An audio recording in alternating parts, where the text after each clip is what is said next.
Hi, all. I just want to quickly introduce myself before we begin the school year this year. I really want to preface everything by saying that this is an unprecedented, I want to not use that word, but um, way of doing school. And we have adjusted as best we could over the summer to make sure that we're going to be providing quality virtual instruction. And I think that based on our professional development and a lot of the different committees I was sitting on this past summer, I really do believe that this year has a lot more to offer than last year. Um, and there's a lot to look forward to as well. So this summer, I was working with the Mayor's Youth Program. I led the student task force or the superintendent student task force that provided advice and ideas to the superintendent on how to reopen schools. I loved working with that group mainly because I think that we were able to work collaboratively together and it was really reciprocal in nature, which I find that school has a tendency to stifle. So, my hope for this year is to really make sure that we're creating an environment where not only are you learning from me, but I'm also able to learn from you. And not only that, but the learning is rigorous on both ends. So, I'm having to think harder and deeper, and you're asking me questions and pushing me to be better in my profession as well. And I promise to do the same for you. So I won't lie, this year is going to be hard. We are still adjusting, even though we did have the summer to prepare. There's still so much more that we all can learn from using online tools. And in the next video, I'll discuss more about what some of those online tools will look like for my class in particular. I tried to streamline all the information onto one website, which I will make sure that I am consistently referring back to so you gain some familiarity with the website. Um, there are currently two um, there are currently two large pandemics going on in our country right now. The first is one that has uh, caused family members to lose over 180,000 loved ones across the country.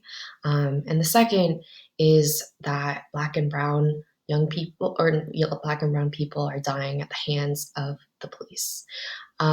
So I recognize that this is not an easy moment for anyone right now. And I ask that we all extend each other a little bit of what I would say is unmerited grace. And I actually got that phrase from a movie called Just Mercy. And Just Mercy is a movie about the founder of the Equal Justice Initiative, founded by Bryan Stevenson. Um, Great movie, definitely recommend. But I think that the idea of unmerited grace means that even if people don't deserve grace and understanding and compassion, you try to give it anyways. And that's kind of how I'm going into this year as well. I know that this is not easy for any of us, and I know that we are all trying to do our best here. Um, with that said, I do want to make sure that I'm holding all students to the highest of standards. If we will get there to more expectations later, but just know that I am prepared to offer an unmerited grace, and also there will be high expectations. Um, so just a little bit background of me. I'll start with my name. My name is Kyoko Hope Nakamura-Koyama. I'm My first name comes from my great grandmother, and I actually changed my name when I was in the third grade after moving to Bend, Oregon, which is a 94% white town. People didn't really know what to do with me or what to do with my name. And it was always really awkward when teachers, particularly substitutes, would take attendance because they didn't really know what to do or how to say my name and were afraid of making a mistake. Um, and so I ended up changing my name to Kiki, which is my nickname, and I've gone by Kiki ever since. I'm most comfortable with that name now. I would say that most of my students call me by my last name, which is Miss Nakamura. So that's like knock and then so Miss Nakamura. And last year, I noticed that some of my students weren't saying my last name, and it occurred to me that they didn't know how to pronounce my name, which is totally fine. And I'm totally fine if you make a mistake or you don't get it right. The important thing is that you try. I do ask that people not calling me Miss N, because I feel as though I've already abbreviated my name. So my full last name is Nakamura-Koyama. I've abbreviated it to Nakamura, and to take that only to a single word in the alphabet seems to, I don't know, it seems sad to me. So if you could just do your best in trying to call me by my last name. So that's again, Miss Nakamura. So knock and then that'd be awesome. And again, in the idea of reciprocity, I will also do the same for you. And I hope also that you will extend some grace to me as I learn your names and the pronunciation of your names. Please correct me if I'm ever wrong with the pronunciation of your name. And then a little bit of background of who I am. So I'm fourth generation Japanese American. I don't speak Japanese as a direct result of Japanese incarceration during World War II in the United States. The reason being that my grandparents didn't, or my great grandparents, they didn't want their grandkids and their own children to speak Japanese in fear that they would be sent back to Japan despite having American citizenship. So Japanese was lost in my family.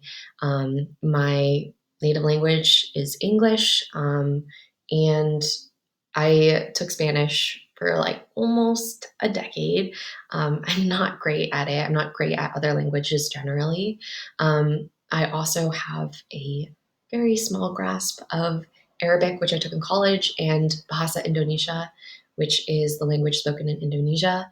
But I do hope that I will continue learning other languages. So I teach, and this my answer to this question changes all the time, but I think that I've found that I teach because the adult world often tends to be stifled by social norms, and I find that young people are more expressive with their true selves and honest with other people, and I really crave that, especially now, where we're hidden and divided and fractured in so many ways. So my goals for this year is to really understand how power functions in the classroom and the way that my own power as the teacher and the adult also functions in the classroom. Um, but also, like again, like going back to the reciprocal point, I do want to make sure that school is reciprocal. And again, like we're all learning from each other. It's not just a one way, a one path. I don't know, thing of knowledge, wave of knowledge. Oh, and my last goal is to stop saying So we will figure out some kind of way to, I don't know, have a collection jar or something that you can put in something every time I say and when that happens, maybe there will be a prize or something at the end. So in this next video, I'll be describing a little bit more about the technical pieces of this class, including the class syllabus, my grading policy, school's grading policy. We're all the same this year. Some other technological apps we'll be using, with a particular focus on the Remind app, which is a texting app to make sure that we are all on the same page with homework, etc. And for now, if you have any questions, please just feel free to email me, and I will do my best to respond within 24 hours. I really look forward to meeting all of you. And with that, I'll see you in the next video.